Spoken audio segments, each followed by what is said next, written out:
இடமுறுக்கு அவல் பொறி அஞ்சரப்பெட்டு.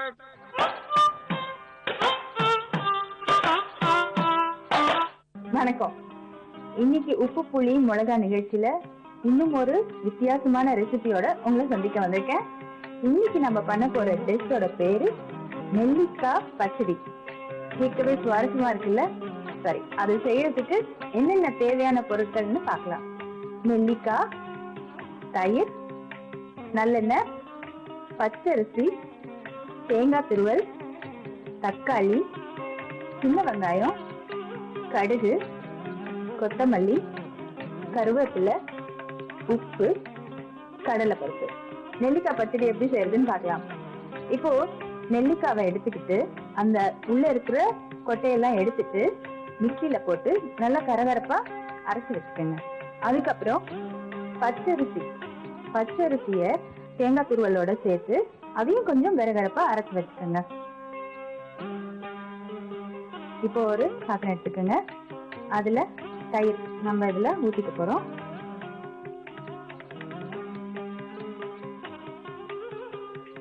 இப்போ நம்ம கரகரப்பா அரைச்சி வச்சுக்கோம் இல்லையா நெல்லிக்காய், அதை இதோட சேர்க்க போறோம்.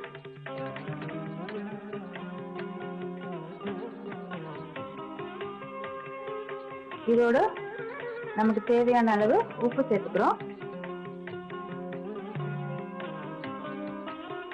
இதை நல்லா மிக்ஸ் பண்ணிட்டு கொஞ்ச நேரம் ஊற விடுங்க. இப்போ அடுப்பை பற்ற வச்சு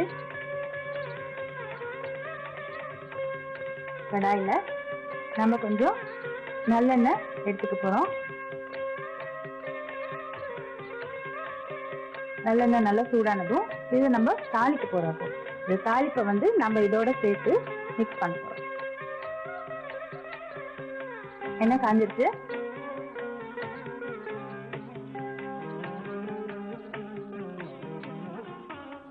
இதோட கொஞ்சம் கடலைப்பருப்பு,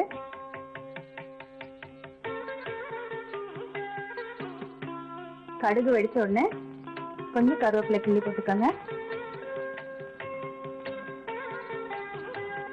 இதோட நறுக்கி வச்ச சின்ன வெங்காயம் அதையும் சேர்த்து நல்லா வதக்கிடுங்க. வெங்காயம் நல்லா வதங்கட்டும். அதுக்கப்புறம் கொஞ்சமா நறுக்கி வச்ச தக்காளியும் சேர்த்துருங்க. எப்பவுமே சின்ன வெங்காயம் ஒரு தனி சுவையை கொடுக்கும்.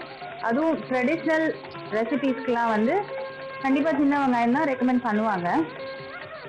தக்காளி லேசா வதங்கட்டும். அதுக்குள்ள ஒரு சிட்டிகை பெருங்காயத்தூள் சேர்த்துக்கலாம்.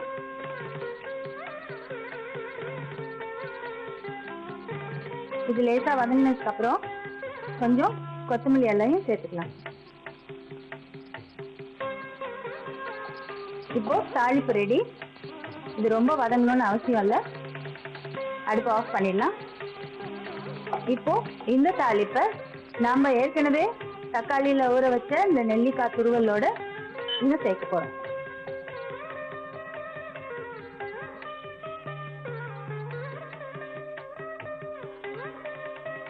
இப்போ இது நல்லா கலந்துருங்க. இதோட நாம பச்சரிசியும் தேங்காய் துருவலையும் கொஞ்சம் கரகரப்பா அரைச்சி வச்சுப்போம் இல்லையா, அதையும் சேர்த்துக்கலாம்.